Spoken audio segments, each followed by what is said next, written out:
What's up guys, the Amigo Boys here and I am back in another video. This time we are going to do an in-depth crafting guide which is both going to be aimed towards newer players that kind of need to understand the basics before we go into some more in-depth stuff, but we also have some more in-depth crafting tips and tricks, when to use essences, when to use fossils, and etc. for a little bit more experienced crafters. So overall, this is just going to be a really in-depth guide in crafting, and it will be a little bit long, but thank God for timestamps. I will have timestamps down in the description if you just want to skip ahead to the parts that you find interesting. So yeah, no more talk guys, let's jump into the video.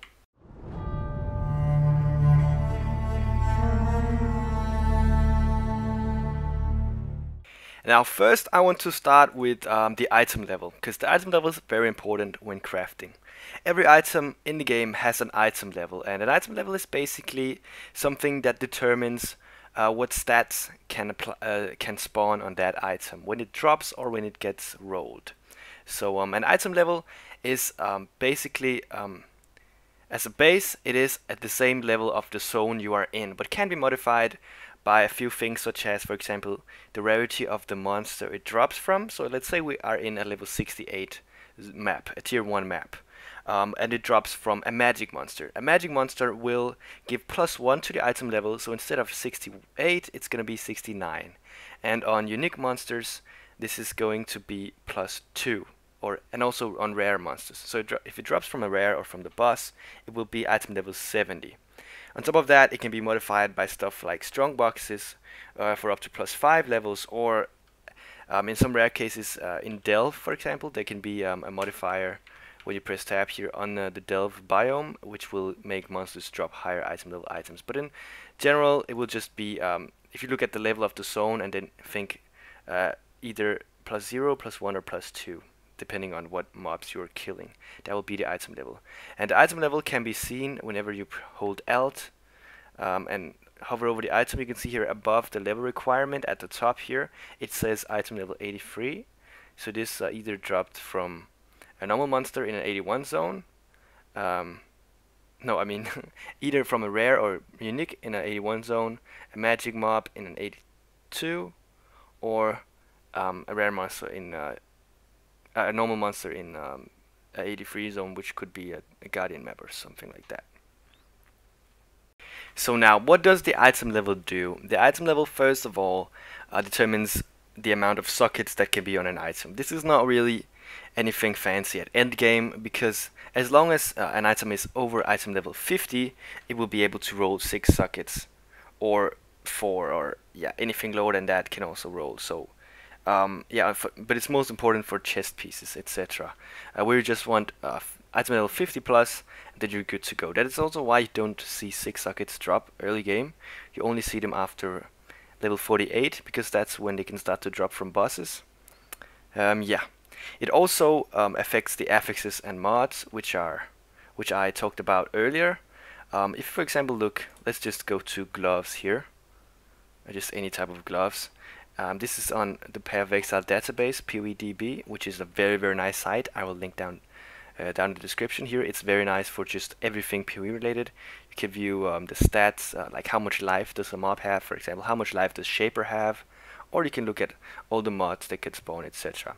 So if we look at life here, sometimes it is bugged and can't show all of them, so we have to go with, for example, pristine here, and then it will show. If you look at life, you can see here that on gloves there are all these tiers here. You can get up to 89 life, and that is athletes, and that can spawn at level 54. So this means that you cannot. It's very important when crafting some good items. In this case, crafting gloves, you want to craft live gloves. You want to get the highest possible mods, right? So you need a base that's higher than level 54. Normally when crafting, you always look for stuff that's over item level 84, and that is because most items you want resist on, and resists, they do require eye level 84 to craft. So this means that when crafting end game stuff, you will likely have at least require eye level 84 to get some good mods, because of course you could get life at 54, but if you're crafting on a 54 base, you'll only be able to get like up to 35% resist.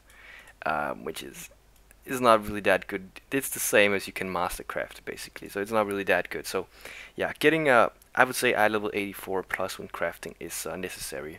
There are some exceptions, and that could be, for example, abyss jewels.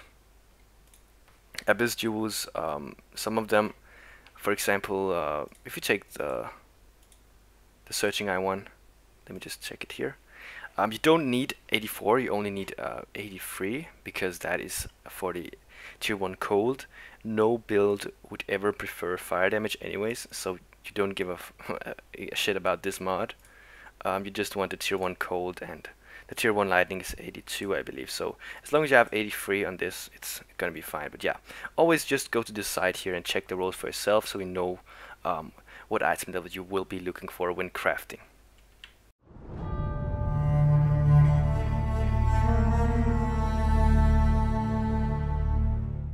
Another thing I just want to quickly mention is quality.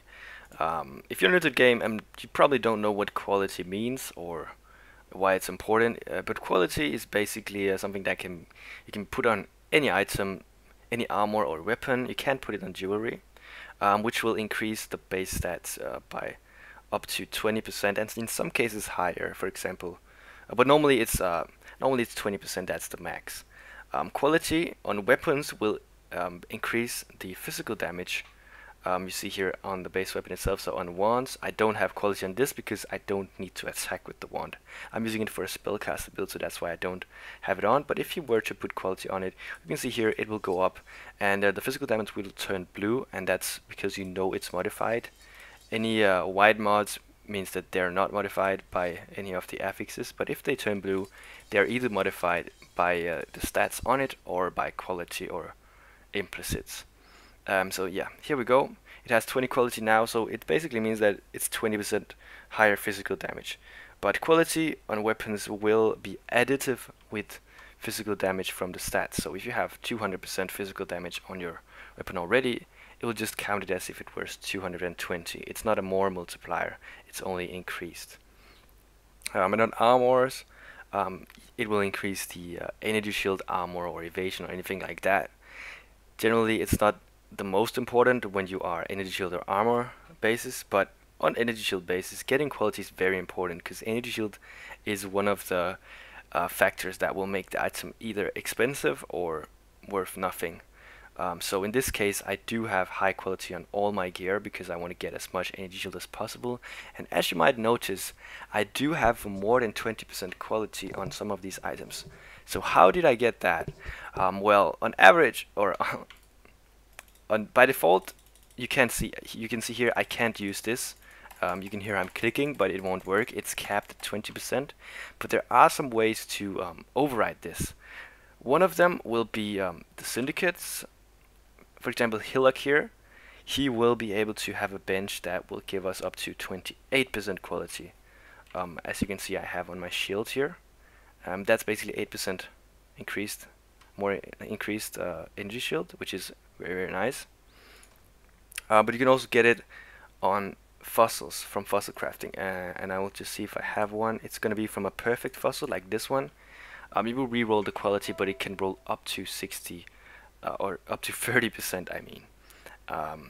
And you can use this first on an item and then just craft on it later, which is very, very nice when crafting energy shield items.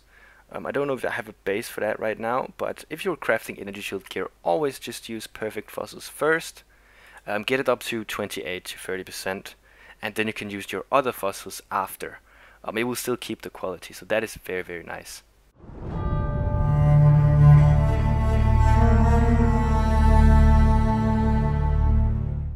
Yes, so then I want to talk about item affixes. And item affixes or mods or stats or whatever you're going to call them is basically just stats on the item. There are two types of stats on an item. There are implicit and explicit modifiers. The implicit one is the spell damage. In this case, it's the one that is always between these two lines at the top and the bottom. The implicit can be modified by either corrupting an item with a Val orb, or you can double corrupt it in the temple and have a chance of getting 2 implicits, or you can enchant it, as you can see on my boots here. When enchanting something in the labyrinth, it will override the implicit, so please don't enchant your two-toned boots, guys. It's retarded. But yeah, and explicit modifiers, they're basically the other stats, so the intelligence, the accuracy, the life, and the fire resist. When we talk about explicit modifiers, there are two types of them. There are prefixes and there are suffixes. If we go here again into PoEDB, you can see here that it has listed everything by prefix and everything by suffix. Each item can have 3 prefixes and 3 suffixes. So it can choose 3 of these mods here when you're rolling a Surging Eye Jewels, and 3 of the suffixes. You cannot get 4 prefixes and 2 suffixes. You can only get up to 3 prefixes and 3 suffixes. So this means that if an item has, for example, 3 prefixes already, and you want to slam it, you will guaranteed slam a suffix, because you cannot slam a prefix because it already has a maximum amount of prefixes. So that is just something to bear in mind. And the same goes for when you're master crafting something. Through the crafting bench, you cannot craft a prefix if it already has 3 prefixes. Then you can only craft a suffix, which will be here.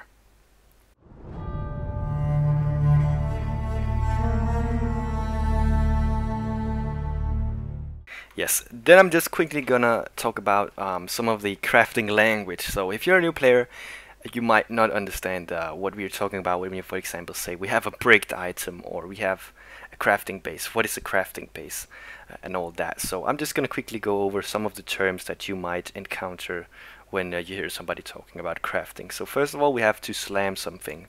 When we talk about slamming in Path of Exile, we mean exalting. And that is basically just using an exalted orb on an item. When you have an exalted orb, it will add a random stat to the item.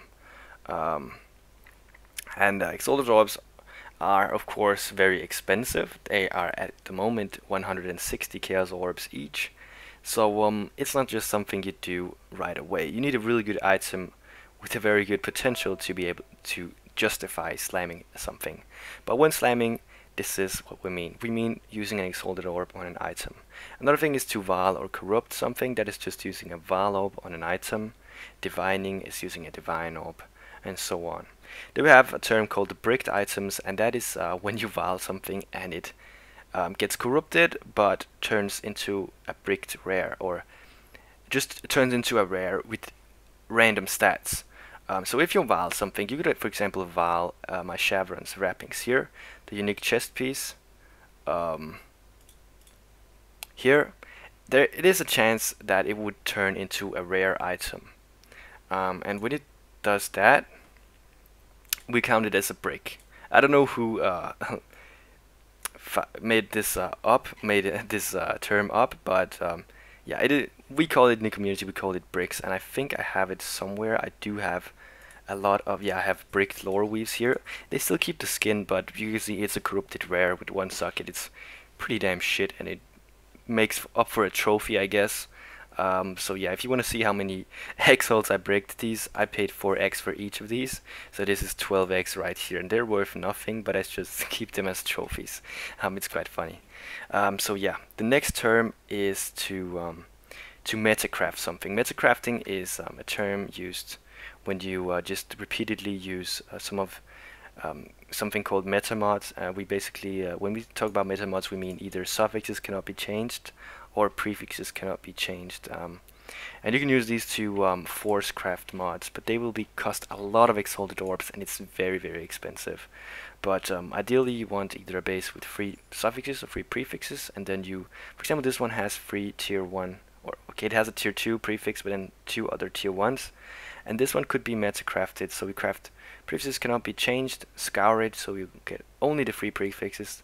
Then you block, just craft a random mod, and if then you exalt it, you slam it.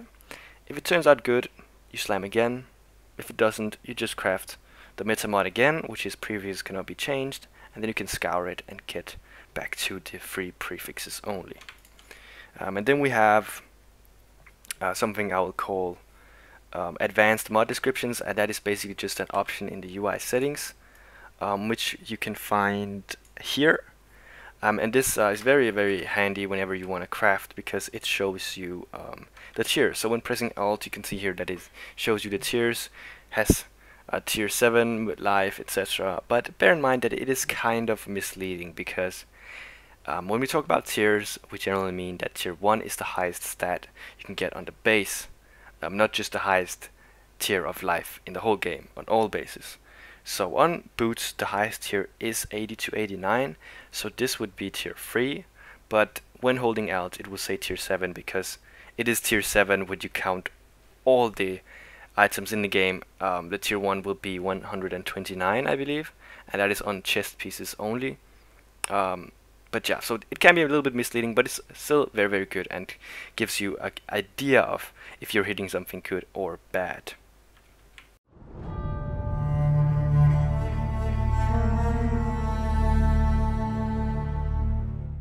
So now that we have the basics out of the way, I want to talk about different ways of crafting.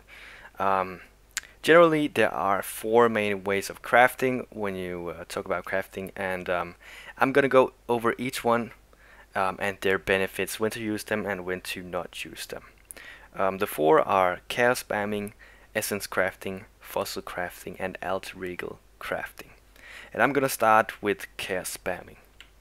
So when chaos spamming an item, you will be using chaos orbs on a rare item and just pray to the gods that you're gonna get something good.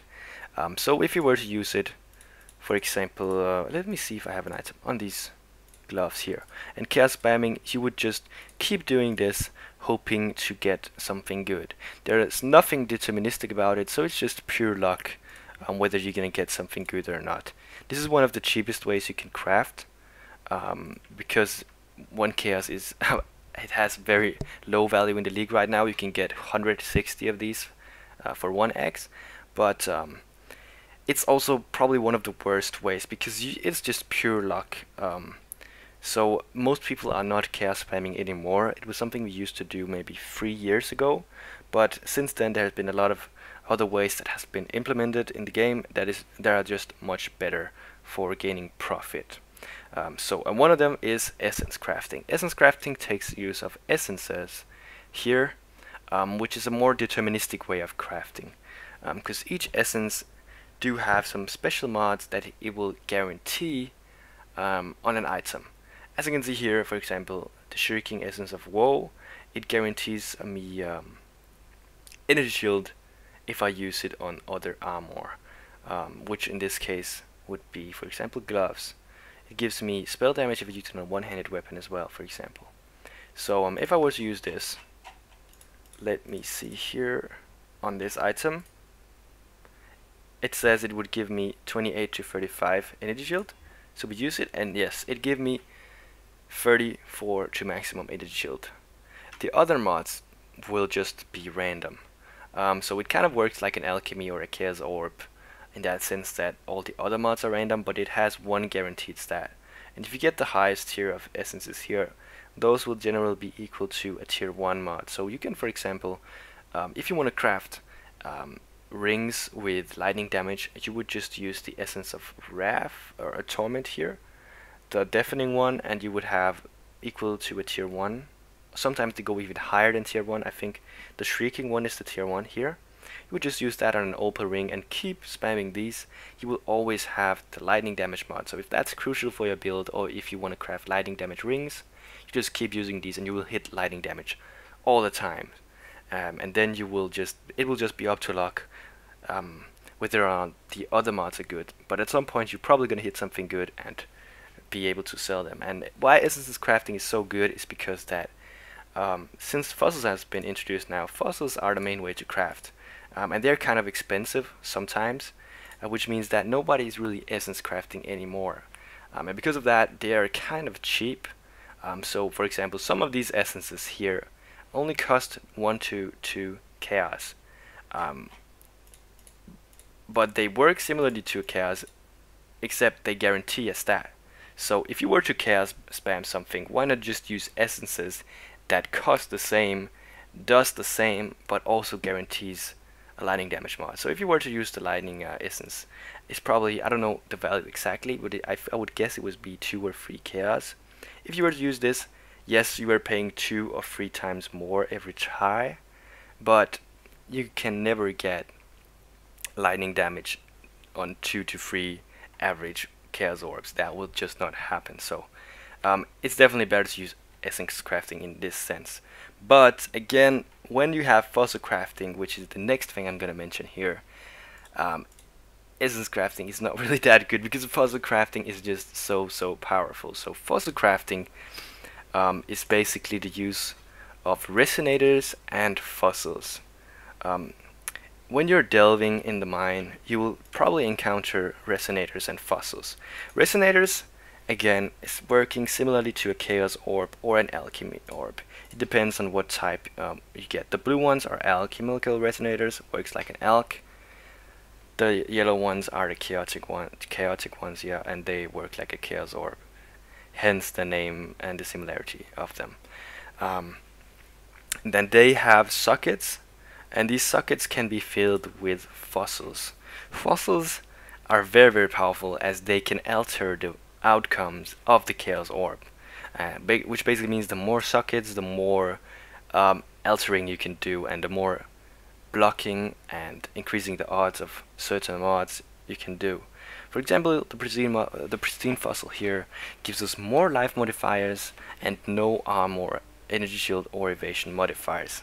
So this is very good if we're crafting life, for example life gloves, because we want the life ones, the life modifiers, but we don't want the armor, energy shield, or evasion. We just want pure life. This is very powerful, and so we can put this in here, and then we have 2 more slots where we can use other fossils to make it even more powerful.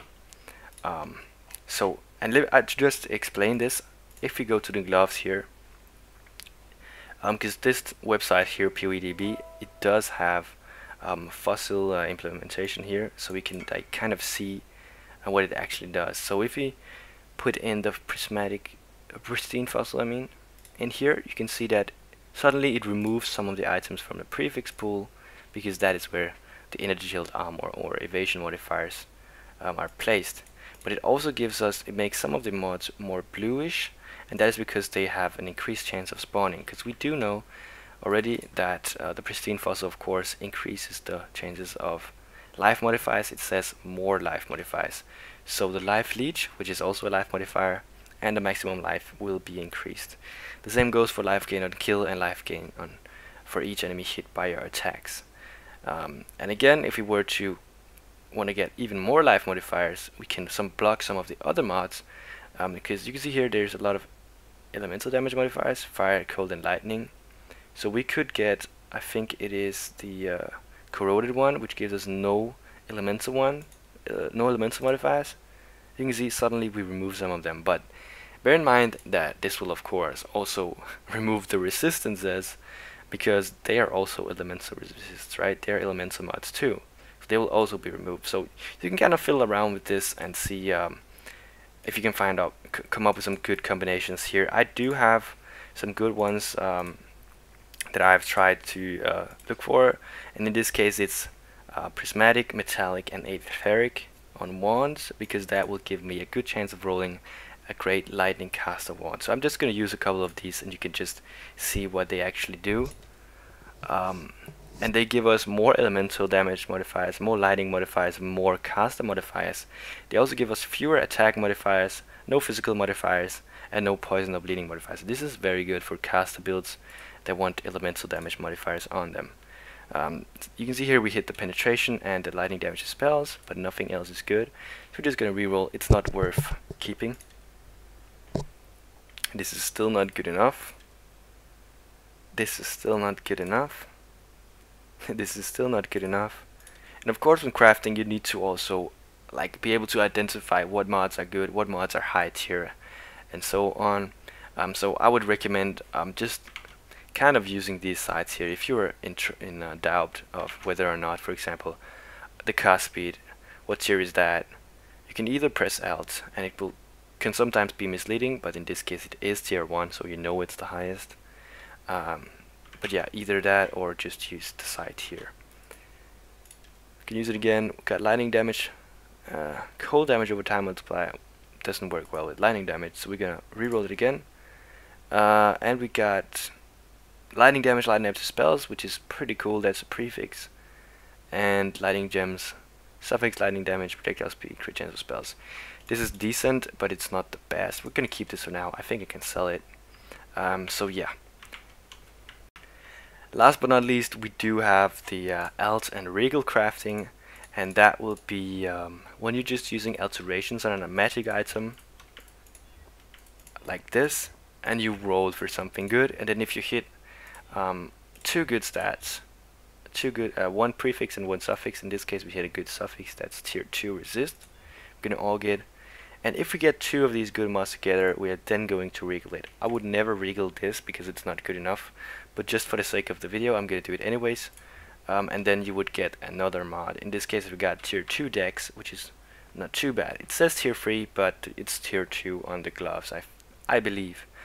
So yeah, and then you just, if you don't get anything satisfying, anything that's good enough, you're just gonna try over again and just keep doing like this. So yeah, that is Alt+Regaling. It's pretty simple. Alt+Regal is kind of for end game. It because you will only maximum get 3 good stats, right? So it does require some other methods to craft the item, like to be usable, and that will probably in most cases be multi-modding, which is another like kind of supplementary crafting method. So when you do have a few mods, it can be either 1, 2, or 3. That's very, very good. You can then craft a suffix called can have multiple crafted modifiers. This one right here, it costs 2 exalts, but that will mean that you craft this is a suffix, and then it will have all the other mods. You can craft whatever you want on it. Just remember that you cannot have more than 3 prefixes and 3 suffixes. So an example of a multi-modded item is my helmet here. It does have the hybrid mod and the remote mine and the place an additional mine that goes together. It is only one mod actually. It's the suffix here. And then I crafted multiple crafted modifiers on it, and then I could craft 4 more modifiers, because now it has the remote mine and the multi-mod, that is 2 suffixes. Then I could craft 3 prefixes. Oh my god, I can't speak. 3 prefixes and then 1 additional suffix. In this case, I crafted it to be an energy shield helmet. So yeah, I crafted 3 energy shield modifiers and then the quality dex mod on top, because quality does increase the energy shield as already mentioned. And this is now at, you see here, at 35 quality. Yeah. So yeah guys, I think that was it for the video. I hope you really enjoyed it. I hope it cleared up some things you had, but if you have any questions you didn't get answered in this video, always feel free to message me in-game at the Amigo Boys. I will always try to be friendly and help you guys as much as I can. Or you can just leave a comment down below, that is also fine with me. And yeah, make sure to check out the description where I will have the link to the Path of Exile database site, and I will also have a Google Docs document you can view if you want to have the guide on paper or have it to readable instead of just watching this video and coming back to this video whenever you are in doubt. So you can just have it in the Google Docs as well, I do believe. Let me see if I can find it. Oh my god, this is the wrong link. Amigo's crafting guide. It will basically look like this. I will add to it probably if I remember something that isn't in the video already. But yeah, it's just a little bit of a guide to it's pretty simple. It doesn't have everything, but it has some decent info and so on. It's basically kind of the manuscript for this video. It's the same thing that is in the video that is on the paper here. So yeah, if you want that, you can also check it out. There will also be a link for that in the description. So yeah, hope you guys enjoyed the video. Stay tuned for more content. I will have a build guide coming in the coming days here for my the Amigo mines build. Insane low life arc mines, absolutely insane build here. So yeah, stay tuned for that guys. Hope you enjoyed the video. Peace out.